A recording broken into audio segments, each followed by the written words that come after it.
This guy's speaking a completely different language. It's like so difficult for me to even know where in the organization I should take his problem.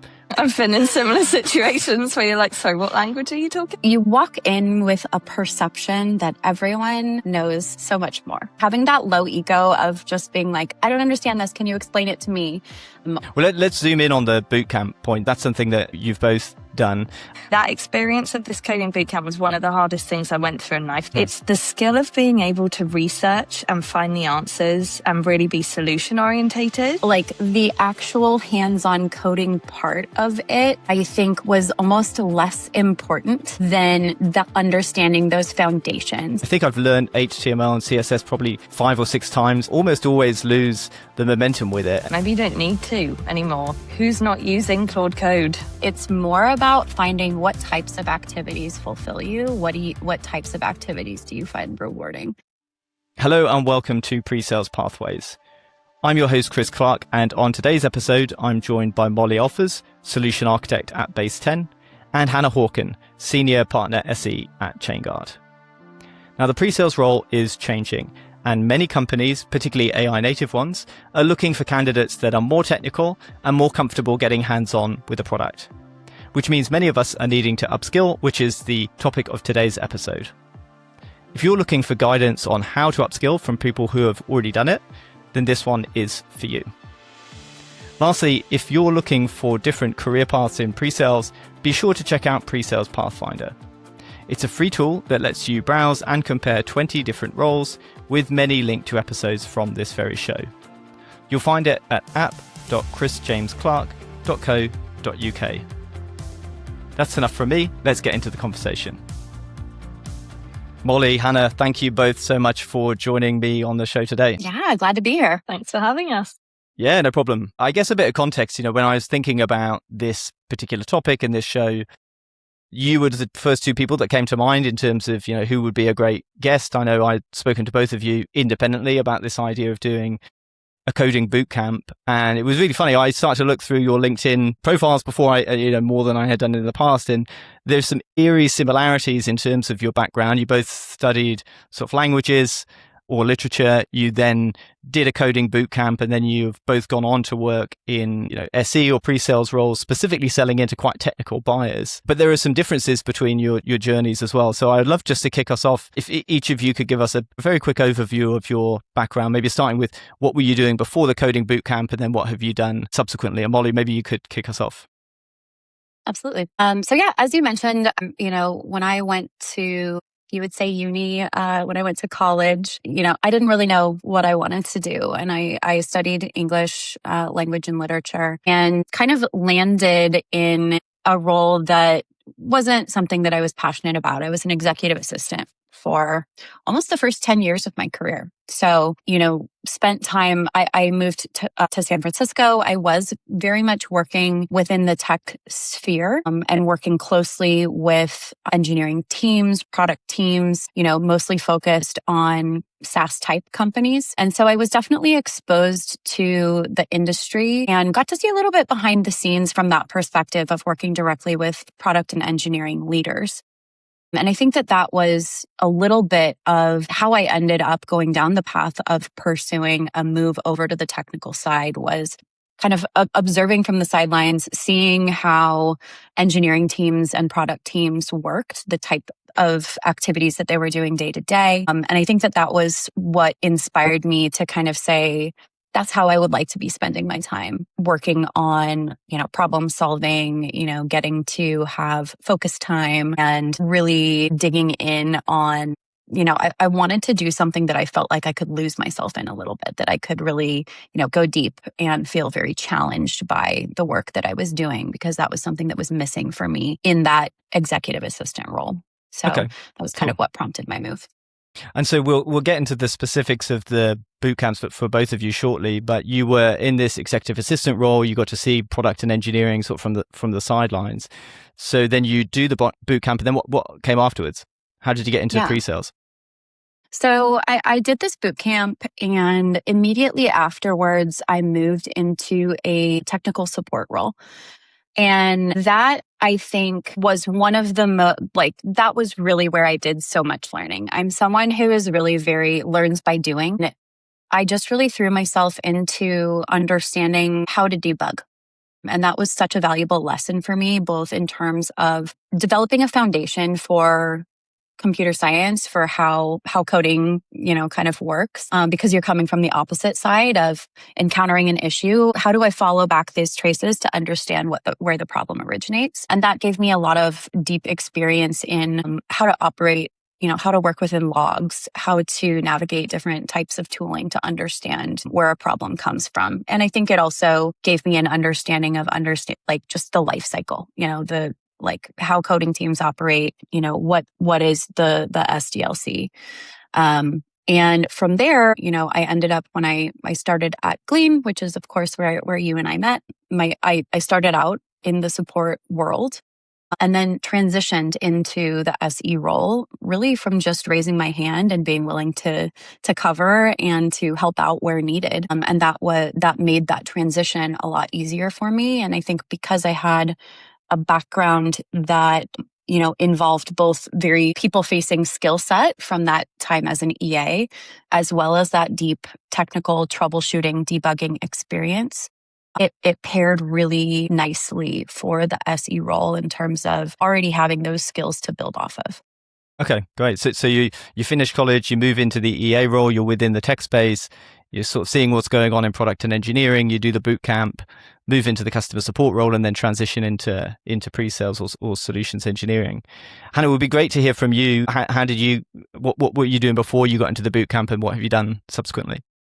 Yeah, well, I count myself really lucky after hearing Molly's story that I ended up in the role that I'm in the world of pre-sales and solutions engineering, because I was very much on a path to be an international arbitrator. I came from quite a traditionally academic school where everyone was either studying to become a doctor, accountant, or lawyer. And I thought I'd found my niche with a bit of a creative flair in languages. I read French, Spanish, and Italian literature in an effort to pursue a 4-year degree that I really loved, and thought, okay, I'll tick the box and do my 1-year law conversion course, and then I'm sure I'll love law at that point. But having done 6 months, what they call in France a stage, it's like a half-year, very serious internship where you are working in a law firm in Paris, I really was hating it. If you think to the series Emily in Paris, that was me every day, just crying, walking by the Seine, thinking, what am I doing? Trying to be a lawyer. And I found out about a coding bootcamp by a girl who was doing it in Paris. It was actually a startup, the coding bootcamp that I did, called Le Wagon. I was batch number 200 or something. And she said to me, the girl doing the course, Hannah, if you love languages so much, you've had 4 already in your life, why don't you're learning like 9 different coding languages in 9 weeks. And the interesting part about this, and I wanted to layer into what you said, Molly, is the skills that you learn doing a coding bootcamp are not just the output that you can measure of, oh, I understand HTML, CSS, whatever. It's the skill of being able to research and find the answers and really be solution orientated. So at the time, I had no idea that a solutions engineering role existed in the market. And that's why I say I'm really lucky that happened to be recruited from my first job that I thankfully got after doing the coding bootcamp as a full stack developer into solutions engineering. And the other lucky kind of silver lining for that role was it was at Darktrace, and the Darktrace philosophy at the time was for solutions engineers to work pre and post sales. So I didn't know how lucky I was having the experience of both sides. Now that I'm more mature and I've worked at different companies and spoken to people at other companies as well, I understand that normally we would specialize either pre-sales or post-sales and be more of a technical account manager if we're focused on the post-sales side, or CSM, whatever acronym you want to use. I would say the bootcamp kind of ticked a box for me, just like the university degree or what I thought about law, though. We can get into why. It did teach good skills, but it really was what opened another door to transition from a very non-conventional tech background into tech. Yeah. And you mentioned that you were a full stack developer between the bootcamp and becoming a solutions engineer. What motivated the change from that role to solutions engineering? Really circumstantial. I think if it hadn't been the COVID pandemic and I wasn't working at a health tech startup, 16-hour days on something which I felt very passionate about given what was happening in the world, but endlessly looking at code alone with no human interaction. For anyone that knows me and how much I love to talk, and the fact that I read languages, I was not exercising a lot of what I see as my skills. And so being the bridge between tech and the end user and customer, and then interfacing with product team, marketing, what we do as solutions engineers is way more my thing. I just didn't know that that was a next step for me from the bootcamp. And so I guess at 20, if you graduate in a pandemic where everyone's talking really quite in dire terms about the job market, you take what you can get. It really consolidated to a very, very technical level, my technical capabilities, and come full circle now where I work at ChainGuard, our end customer and user is highly technical. It's developers. So I speak their language and I'm so grateful for that year. I would counsel anyone that does a coding bootcamp, don't do it just to tick the box. I think it probably does earn you a lot more respect and grounding in your knowledge if you actually go and use those skills in the market and not just in theory in a classroom. Yeah. Yeah. Well, let's zoom in on the bootcamp point then, because that's something that, you've both done. I'd be really curious, Molly, from your perspective, what was your impression of the boot camp? And maybe just share a bit of some of the logistics at the beginning. Like, how long did it last? Was it something you had to pay for yourself? Do you feel like it gave you the skills that were transferable to the SE role, or were there things in the SE role that you felt like the boot camp didn't cover? Yeah, absolutely. So there were a few things about my decision that were, factors that influenced the type of boot camp that I wanted to do. Okay. When I was going through this process, it was 2018. So at that time, I would say boot camps were still very much a thing that was pretty popular. I think the market for that has changed very significantly since then. But I was really looking for something, at the time, a lot of the options that you saw out there were like, you quit your job, you go on site and you do this boot camp full time. Mm-hmm. And that wasn't something that I could afford at the time. So I had to look for something that gave me more flexibility in terms of not having to, quit my job.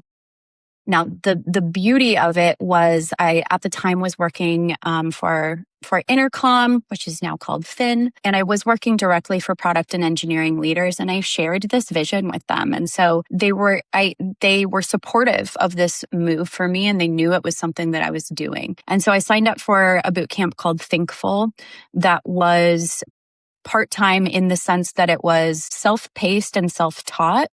So they provided you a portal that you would log into. I want to say it was 3 months, but again, it's self-paced. And one of the reasons that I went that path was that they had a guarantee at the time, which again, like probably not something you'd find today, that if you didn't get a job after this course, that they would refund you.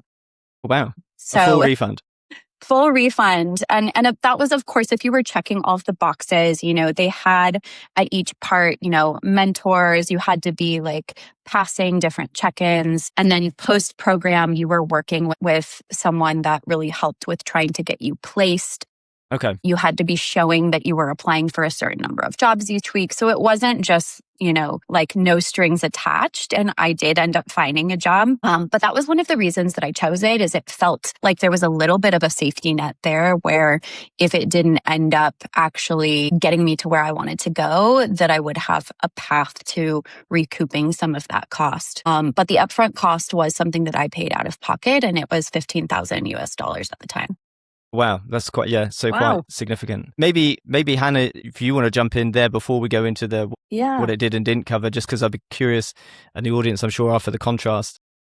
Well, that's more than double what I paid, Molly. Mine was full time. There was an expectation I wouldn't be working alongside. So kudos to you for juggling 2 major investments in mental energy and the motivation to keep it going when it's self-paced. Because I have to say that experience of this coding bootcamp was one of the hardest things I went through in life. Yes, it was in French, so there was another level of complexity that drained my brain. But I'm not sure whether I would have powered through as much if I had to do that on top of a job and like drive myself to do it as well.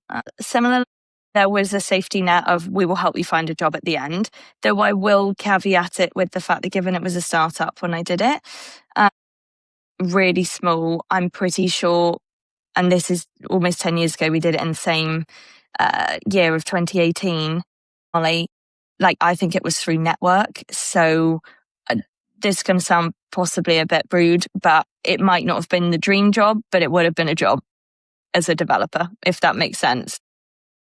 I think that was the same expectation. And I think that would still be the expectation. Like you have to start somewhere, right? Exactly. Yeah. Yeah. And so on that point around preparing you for a job, if you're both in pre-sales or SE roles now, looking back, which aspects of the role did the bootcamps prepare you for, and were there aspects of the role that it really didn't prepare you for at all that you need to learn on the job? Do you want to start, Molly? Do you have thoughts? Yeah, I mean, like what I would say the bootcamp really did was provide a solid foundation of computer science fundamentals.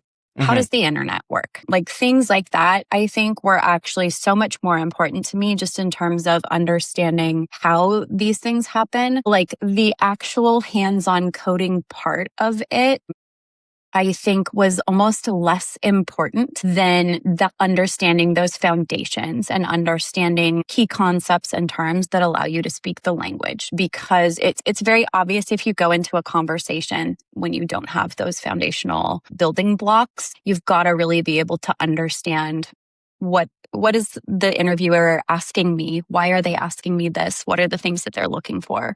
So I think that really was the most important thing that I gained out of the experience. Pretty much everything else I learned on the job. So like from my perspective, the bootcamp experience was mostly about allowing me to even get a foot in the door and be in that room in the first place to have the opportunity to develop the skill set.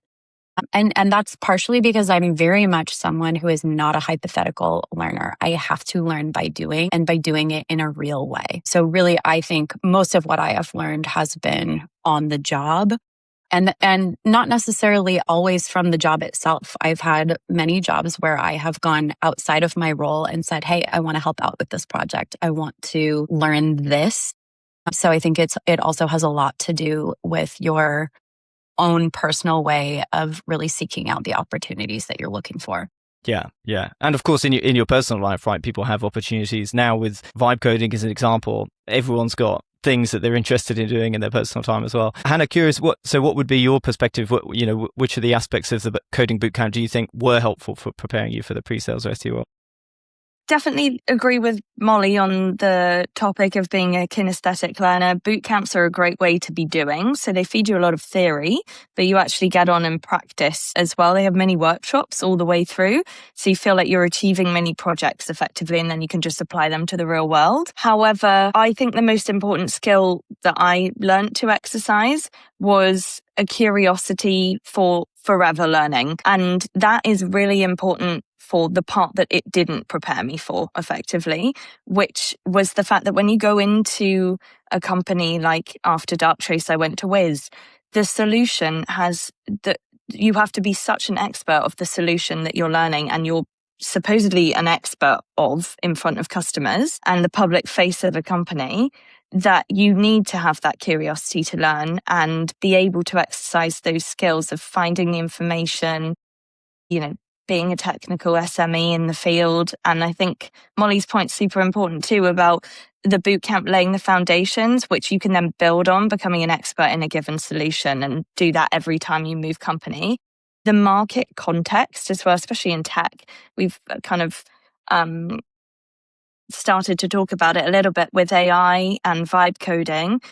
Everything is accelerating so quickly and our knowledge has to forever evolve that there's got to be that curiosity for reading, learning more, speaking to product, diving deep into lots of information within our internal systems, I think, and coding bootcamps can really lay the foundations for having that reflex. Yeah. And on that point, I mean, curiosity, I think, is probably the most common trait across SEs, right? Or at least when I ask SEs what makes a successful SE, they mostly say curiosity. So I think there'd be a lot of SEs out there that do identify as curious, but when they look at something like a coding boot camp, maybe they find that a bit intimidating. Maybe it's a sort of level up from how technically involved they've been or how deep they've gone in the past. I would love to hear from each of you, which was the hardest moment of the boot camp, or were there moments when you were going through where you had a sense of doubt, like, oh, really, this isn't for me? I feel super passionately about the fact that you need to overstretch yourself to then excel within the remit of your role. Mm-hmm. So yes, it was the hardest thing that I did because information overload meant some nights I didn't even eat dinner. I just couldn't compute or make another decision. But yeah, that's my point. It's really tiring to learn so much information, but I think pushing yourself that far means that when all you have to do is master one solution, and yes, have context for the competition and where it fits in the rest of the market, but you'll be rewarded better and do a much better job at that if you've already stretched yourself really thin. Anything you would add there, Molly? I mean, I agree with that. I think you have to really, really want it. What's actually interesting about this that I don't even think I mentioned is this was not, I tried to do a coding bootcamp one time before. Okay. Before I did this one, really? and it didn't really stick. Yeah. And I kind of I knew I was really unhappy in my job in terms of just not feeling like I wasn't challenged, wasn't in the right role, feeling like work every day was just kind of a slog. And so for me, it kind of was this I have to do this. It's a make or break. Otherwise I'm just going to be miserable. And I think I really needed that motivation because going through a self-paced course and also working full time. So I was working full time, coming home on nights and weekends and kind of pushing myself through this. And I think there were definitely parts of it that really didn't make sense to me at the time. And I kind of had to trust okay, it'll click eventually. So yeah, it was definitely not I got in and everything was oh, this is it. This is my thing. I've found my passion. I really did have to push through it and be no, this is something I want for myself and have a little bit of faith that it was going to work out in the right way and that it was going to end up being something longer term that would move me in the right direction. And luckily it absolutely did. And now I'm in a place where I genuinely love the work I do. I feel really challenged by it, but that wasn't the case the whole time for sure. Interesting. On that topic, did you ever think, Molly, about breaking it up? I don't know if the first boot camp you did was shorter, because sometimes achieving a milestone and doing something that only lasts a couple of weeks gives you the confidence that you can do it. And then right, I'm going to do a bigger challenge next. And I think to some of the certs that the cloud providers offer, if I don't have something as a bit of a challenge on my mind in a quarter, I feel like I'm stagnating. And I wonder whether the first course boot camp that you tried was equally huge and kind of overwhelming. I'll be honest that it's hard for me to remember the specifics of why it didn't really stick. Yeah, I mean, I think it had a bit less structure in terms of how you actually move from the boot camp into the real world and apply those skill sets. It was more focused on the upskilling itself rather than the actual career move. So I think that was part of it. And I think, again, there really, for me, it was this kind of make or break of I can't go back to this, when it's it's fine. When there's not a real compelling, impetus to go and do something, sometimes it can be easy to stay in what's safe. And so it kind of almost took me getting to that breaking point where it was where am I going? What am I doing? I need a change that I think was the biggest driving factor there. Yeah. I'd like to build on that, Molly, because it's interesting you mentioned that you tried the bootcamp before. I haven't been on a bootcamp before, but I think I've learned HTML and CSS probably 5 or 6 times throughout my life. I sort of start it, I get into it, I'm really going to do it this time, and then I almost always lose the momentum with it. And I think for me personally, it's just writing code is just not something I enjoy all that much. I think, when I am honest with myself in terms of what motivates me in the way I think, I really enjoy systems level thinking and big picture and talking about architecture and all that stuff. But when it comes to the granular detail and it comes to debugging, it's just something I don't really enjoy all that much. And I'm curious if either of you have an opinion on that when people are thinking through whether or not they should do a coding bootcamp or an alternative, how important it is to actually, be honest with yourself around, is that there's a question of can you do it, but would you like to do it? Maybe a hot take, but maybe you don't need to anymore. Like, who's not using Claude Code to write them, or Lovable, or any other AI project to build an app of an amazing idea they had, or a website they want to bring to life? I think you need to understand architecturally what's going on, but I'm not sure we need to be able to write every single line of code anymore. Do you disagree, Molly? I don't know. No, I absolutely don't disagree. But I think to Chris's point, like it's more about finding what types of activities fulfill you. What types of activities do you find rewarding? And for me, like, I'm someone, again, like, I kind of have to try it out before I know, like I don't think always, like, there is sort of a dopamine hit that you get from like trying something new that can fade, or that you're like, oh, when I'm actually doing this for my job, I don't like it. And so I do think there is a little bit of that. You have to really do it and see, like, is this something that I could spend my entire day doing? And I think probably, Hannah, I ended up with kind of the same conclusion, because I did, as I mentioned before, while I was working at Squarespace in a support role, I was still pretty like actively trying to move into a full-time developer role. And so I did some actual coding work on internal systems for different teams. And what I found was, the act of code review, of having someone like pick apart everything you did wrong. I was like, oh, this is brutal, like someone nitpicking everything, So like even those types of things, you kind of have to like have that experience to know, is this something that I want to do every day? Do I want to have someone like criticizing my work as a big part of my job?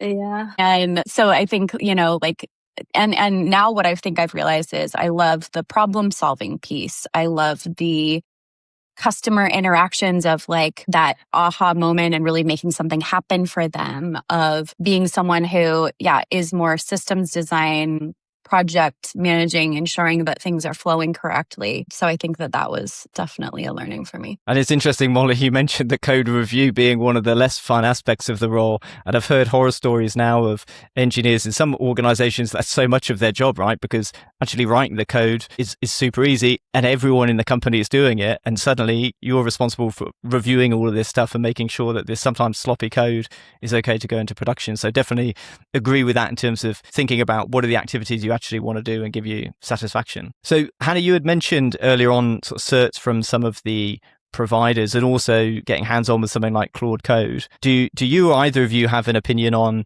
if maybe a boot camp's quite a high commitment, both in terms of time and cost? Are there other ways that you would recommend people like dip their toe in the water, or alternatives to boot camps that you think people should consider? Definitely. I mean, it really does depend on what stage you're at. Like, myself and Molly have come from different avenues. Molly, without putting words in, if I understand what you've played back, or like play back what I've understood of your situation, it was kind of crisis moment. Like, I'm going to go all in on a boot camp because I need to get myself out of this place. For me, I was just exploring other avenues while I was at university to, I don't know, change career paths before I got too deep in law. And so now when I'm thinking about what the rest of my career looks like, I happen to have found myself in a specialism of cybersecurity. And so a lot of the courses that I'll be doing are more around doubling down on my knowledge of like the software development, and given where ChainGuard is, like software development lifecycle and how we can shift security theft, what the type of attacks in that space are. Yes, you can get loads of this from reading blogs and the latest news articles. I listen to tons of podcasts on the space as well, which is why I'm so happy to be in a podcast here. But things like Coursera, they often ping me with courses that I do consider doing. I think I've done a couple. The clouds are specifically relevant for me, and I think they just have a good badge of credibility. I say they're really relevant for me because I work in partnerships with those big cloud service providers. So I always love a reason to sing their praises and draw a tie about being an expert in like AWS Security Hub or something like that. Other than that, I think that there are ways where you can exercise skills that aren't just badges from boot camps or certifications. Like, coding communities, if you want to dip your toe in the water, are a great way of trying some projects with other people who are at the same stage of exploring whether they want to go down that route or not. They don't cost anything because it's a community. And there's the really great sense of gratification that you're also giving back. You might find yourself at a certain moment becoming the teacher and feeling a sense of confidence over how far you've come in your knowledge with others. And I definitely did a bit of that when I migrated from being a full stack developer into a solutions engineer, just to kind of not feel too distant from the code for a long time. I can't say I've kept that up, but it's definitely a useful tool I would kind of advise people to use.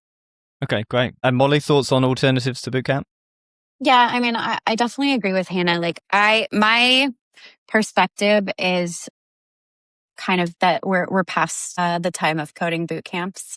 I'm not sure it would I'm not sure it's necessary, partially because of the developments with AI. But I think, even at the time when I look back, like I said, it was really about developing those fundamentals. I think a big thing, part of it for me was like having accountability. It can be really hard when you're doing something more casually to really make it happen for yourself. Like you have to be highly motivated to do it, to follow through. And so I think a lot of it for me was just a little bit of that accountability. But I think today there are a lot of other ways to make that happen. I think there's so many free resources or, very cost efficient resources out there. And I think particularly in the SE role, there are definitely some SE roles that require you to actually be hands-on keyboard coding every day. But the majority of the roles that I have seen are, again, more about, can you be curious enough about this product, about this industry, about this specific space to develop that foundation that will get you the foot in the door? And so it's really about tapping into that curiosity and saying, if I did want to move into this area, what are the foundations that I need to understand and learn about? And there's so many different ways today that you can dig in deeper and establish those, whether through having Claude Code design, hey, here's the things to research for this, or going through a Coursera or, those other free courses. YouTube has a plethora of resources, Reddit, So I think today it's easier than ever. And it's also easier than ever to kind of give up and not hold yourself accountable. So it's two sides of that coin. Yeah. And another thing, Chris, I've just thought of is think of the solution that you want to be an expert in. So I'm not sure if it's the case at Glean, but certainly at ChainGuard, we have open source courses. So if a listener wanted to be an expert in secure software development and secure software supply chain, you'd go to ChainGuard, you'd take all their courses that are free and open source and learn hours worth. I think there must be 30 hours worth of content there.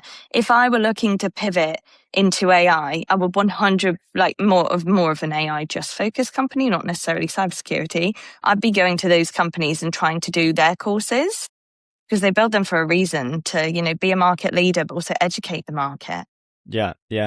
I wanted to pick up on a point, Molly, you mentioned around when you think of the SE roles that you've actually been in, because similarly, and obviously everyone's experience is going to be different, right? Work at different companies, selling to different types of buyers. But when I look across the roles I've been in, I've never really needed to write code, not even really needed to be able to read code in most instances. And there have been SEs doing the same role who could do both those things and certainly played to those strengths.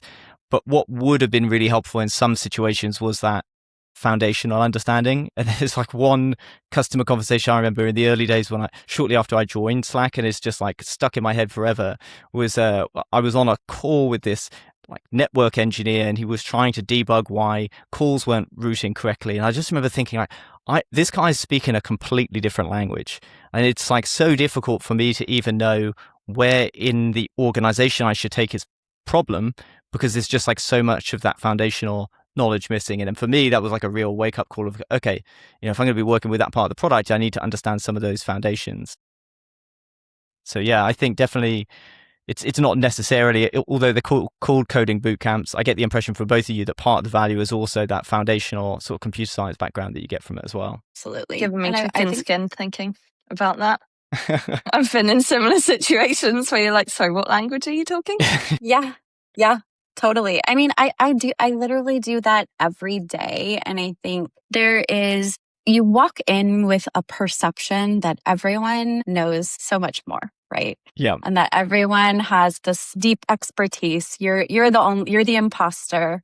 And I think what I've realized through the jobs that I've had is one of the most valuable things that you can do is just being fearless, not in the sense of like nothing matters, but in the sense of like being willing to look stupid or like being, like having that low ego of just being like, I don't understand this. Can you explain it to me?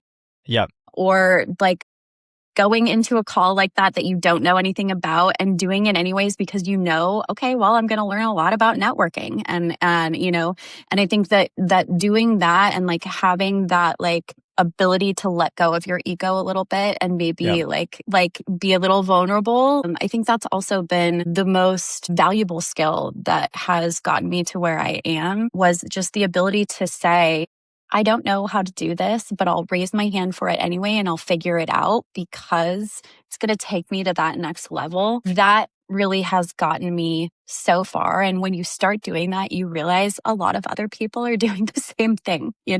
We're all figuring it out. We're all learning new things where, a lot of times I would be like, I just really don't understand this. Can you explain it to me? And sometimes people say, oh yeah, it's this and this. And other times they'll be like, yeah, I also don't know what this person's talking about. You know what I mean? So like, coming in with that, like it's a little bit of the curiosity and it's a little bit of that willingness to maybe fail or, just like maybe people know that you don't understand something and that's okay. That's how you learn. Yeah, definitely. And yeah, go ahead, Hannah. I was going to say advocate for Glean internally and it solves all your technical Q&A live on calls. It's the best solution that we have internally for doing that.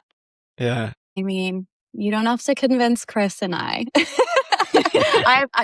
When I've started at Base 10, a month and a half ago, that has been the hardest thing is I'm like, I really wish we had Glean here.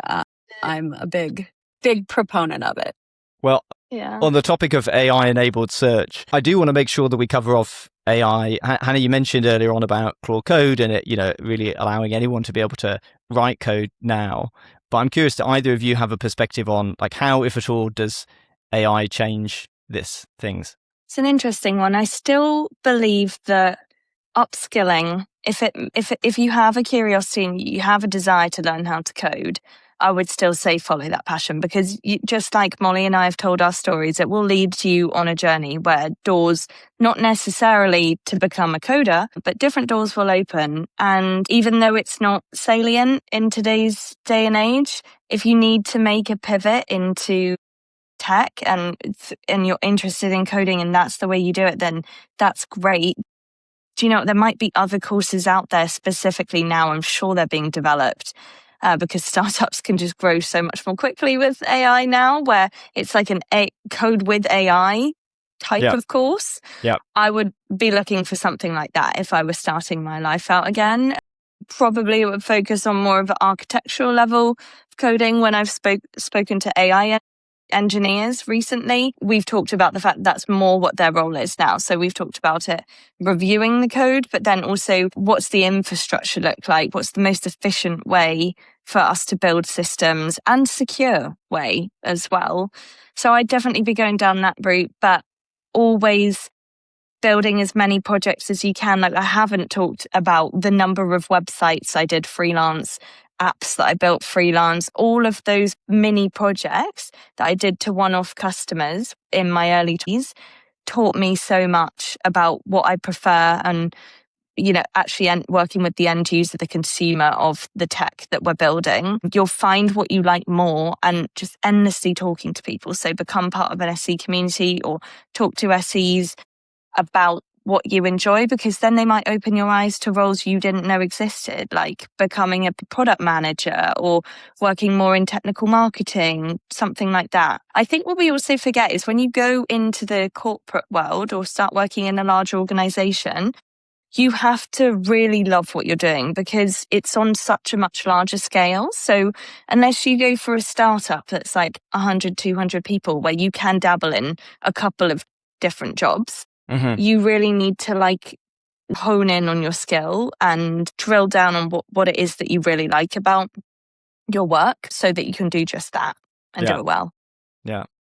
Anything you'd add, Molly? I mean, I think as far as how have things changed now in terms of like the way that I use AI day to day? I was talking to someone who just started this morning and was talking about, when I started at Glean, this was March 2022, ChatGPT had not been released, right? And so starting there and now starting at this new company, Base 10, my onboarding and my way of working is drastically different. And AI is integrated in absolutely everything that I do. And I couldn't work at the scale or the pace that I do without that. With that, though, there's a flip side where there is the cognitive load looks a lot different. And you do become more of that. Does this make sense? Like Claude AI in general is very good at sounding convincing, right? And so it makes it so that you won't even more have to lean into your reasoning, your logic, and breaking it down and saying, do I understand this? Could I explain this and the reasoning behind it?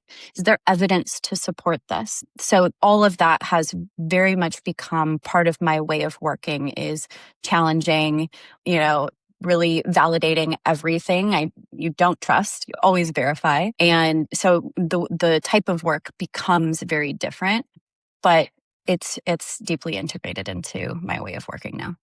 On a related point to that, I found with Claude Code, one of the things that it's not very good at doing, or maybe I'm just not using it the right way, but that I imagine a senior engineer would be quite good at doing. I got so far down the line of vibe coding this application, and then only, right when I was ready to deploy it, flagged like, oh, by the way, you might want to think about this dependency. I was like, oh, it would have been really helpful to know that like at the beginning of the process. That's going to cost me like so many days, and I had to, transfer my domain to another registrar and all this stuff. It's the sort of thing where I think someone with more of a foundational background and experience in doing would have just said from day one, oh, by the way, have you thought about this? So, it's interesting in that it's definitely for people that have had that itch to build, they can suddenly scratch that, like that's really empowering. But yeah, it comes with caveats. If I may add as well, I listened to a podcast the other day, which was 3 hours, so I won't go and kind of spur you on to listen to it. But the key takeaway from it, which I think is really pertinent in today's day and age with AI, is your unique kind of skill and craft that you bring to the job, maybe with a creative flair, is what's going to make you memorable and what sets you apart. And we're all in, as a solutions engineer, we're in customer facing roles, or at least consider most of the time we're selling something, the technical value, to an end customer. So you do want to make yourself memorable in some way. It might be the cherry on top of the cake to what you do after fulfilling the basic necessities of your job and answering their requirements or whatever. But I always try and remind myself, however much I've used AI for technical Q&A or to write an email, like go back through it and Hannahify it, if you like, so that they know it's come from me. Yeah, absolutely. I cannot plus one that enough. The thing that I come back to time and time again are not my technical acumen. It's the little things that make me stand out. And like one great example of that is, did this boot camp in 2018, graduated in 2019. My first job out of the boot camp in this support role was I moved to New York City in November of 2019. The company that I was working for was in like the restaurant space. Well, COVID hits, all the restaurants shut down. I was furloughed, and I thought, what am I going to do? I've just made this big career change. I've been laid off. It's the middle of a global pandemic. How am I going to find another job in this market when I have basically no experience? And the thing that made me stand out was, hey, I had 10 years of experience as an executive assistant. And that, like, what a unique story and what an interesting background. So yeah, like rely on the things that make you unique. Like build your story, be a storyteller about like your journey and what that means to you. And, I ended up landing a job within a month of being furloughed because of that really unique perspective and background that was not technical at all. So I do really think that leaning on what makes you unique, what makes you you, that is always going to be the key. Love it. Molly, Hannah, thank you so much both for your time. This was such an interesting discussion. I mean, loads of takeaways. I loved the background on the boot camps, the fact that it gives you that solid foundation, but also, it's applied, you get hands-on. There are other ways to do that now. Obviously, things like Claude Code make that easier than ever. And there are also these certifications from different vendors. So lots of different things to consider. But thank you so much both for sharing your insights. Absolute pleasure. To everyone tuned in, thank you for listening. If you found this episode helpful, please do follow the show on whatever platform you use to get your podcasts. If you can think of a friend or a colleague that would find the show useful, please do share it with them. And last but not least, a quick reminder. If you're looking to explore different career paths in pre-sales, be sure to check out Pre-Sales Pathfinder. It's a free tool that lets you browse and compare 20 different roles, with many linked to episodes from this very show. You'll find it at app.chrisjamesclark.co.uk. Thanks again, and I look forward to seeing you next time.